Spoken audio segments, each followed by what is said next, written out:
Benjamin Franklin, printer, scientist, inventor, diplomat, and let's be honest, America's original most interesting man in the world.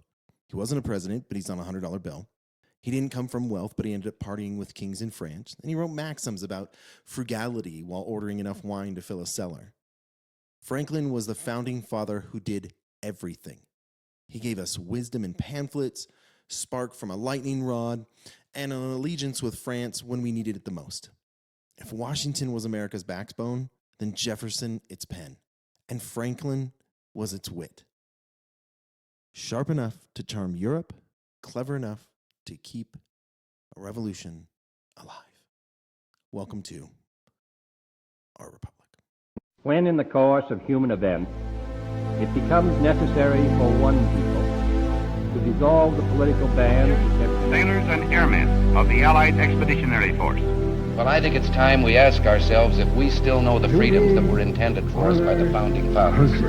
Not one small step for man. Those three hallowed words reverently dictate what you ought to be, what you can be, what you will be. we pledge to each other our lives, our fortunes, and our sacred honor.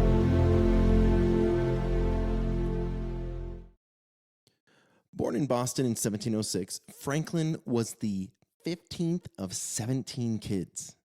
His parents got busy. His father made soap and candles, and Ben barely got 2 years of formal schooling before being shoved into an apprenticeship with his older brother James, a printer. Franklin hated it. He wanted freedom. So at 17, he ran away, first to New York, then to Philadelphia. Broken, hungry, with nothing but grit and brains, I guess you could say. I don't know. In Philly, he built himself from scratch. He became a printer, publisher, and writer. His Poor Richard's Almanac turned him into a household name filled with witty one-liners like early to bed and early to rise makes a man wealthy, healthy, and wise. Franklin wasn't just printing books. He was shaping the culture of young Americans. Franklin had a restless mind. He invented bifocals, not the ones that you saw on National Treasure, although Nick Cage does say that those were his, I think. Anyway, he invented the Franklin stove, swim fins, and better postal system, and yes, the lightning rod. The famous kite and key experiment may not have gone exactly like the legend says, but Franklin proved lightning was electricity. And that made him a scientific celebrity in Europe. Like that matters ever. But here's the kicker. Franklin, he never patented his inventions. He believed his ideas should be free. Free writing. As we enjoy great advantages from the inventions of others, we should be glad of an opportunity to serve others by any inventions of ours. Can you imagine doing that today? You think Apple would gladly hand their phone off to Chicoms or something like that? I don't think so. Franklin curiously published, or was Franklin's curiosity. Sorry, you guys don't think I can remember all this? Come on, man, I have to write all this out, right? Franklin's curiosity pushed him into politics. He founded libraries, a fire department, a university, and got involved in colonial affairs. He first thought of himself as a loyal British subject, but decades in London changed that. At first, Franklin lobbied for colonial rights in Parliament. He thought compromise was absolutely possible. Then the British publicly humiliated him over leaked letters, and Franklin, who usually loved a good roast, didn't find that one funny at all. I think I have let me see. Nope, that's not the one. Let's have a little bit of fun in this one, right? Right here. Franklin, who usually loved a good roast, didn't find that one funny at all. He came home radicalized. If Britain wouldn't respect colonial liberty, Franklin was ready for independence. This is where Franklin became the revolution's secret weapon. In 1776, he sailed to Paris to beg for French help. And here's the genius. He didn't try to blend in. He leaned into the image of a rustic American sage, a simple fur cap, witty conversation, down-to-earth charm, and the French loved him. Behind the scenes, Franklin worked tirelessly, secured loans, supplies, and most importantly, the French alliance in 1778.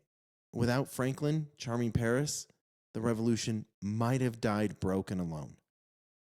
When peace finally came, Franklin was one of the negotiators of the Treaty of Paris in 1783. He walked into Versailles as a colonial printer, and he walked out as the man who helped win independence.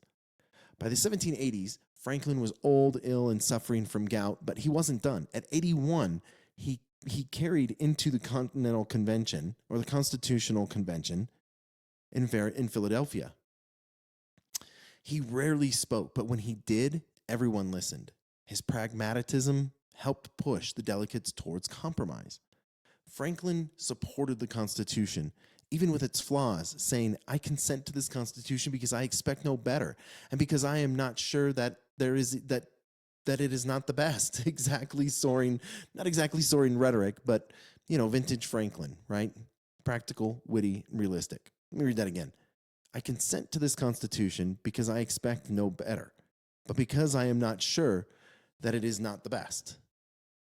I guess that's I don't know, man. I'm so tired, it's late. Anyway, Franklin's life wasn't perfect either. He was a family man who spent years away from his wife. His son William stayed loyal to Britain, splitting the family forever. He loved liberty but owned slaves early in his life, but became one of the abolitionists in his final years, even petitioning Congress to end slavery. He even enjoyed good food, good drink, good company, and sometimes too much of all three. He was brilliant, flawed, funny, but he was deeply human. Benjamin Franklin, the diplomat, the inventor, the founder, he wasn't a general and he wasn't a president, but he was essential. He helped define America with his wit, with his inventions, with his diplomacy, and he turned lightning into science, words into wisdom, and French champagne into victory. Thanks for listening. I really, really appreciate it. Remember, history is not boring. It is a story of runaway apprentices who end up changing the world with a printing press, a lightning rod, and a really, really good sense of humor. See you next time.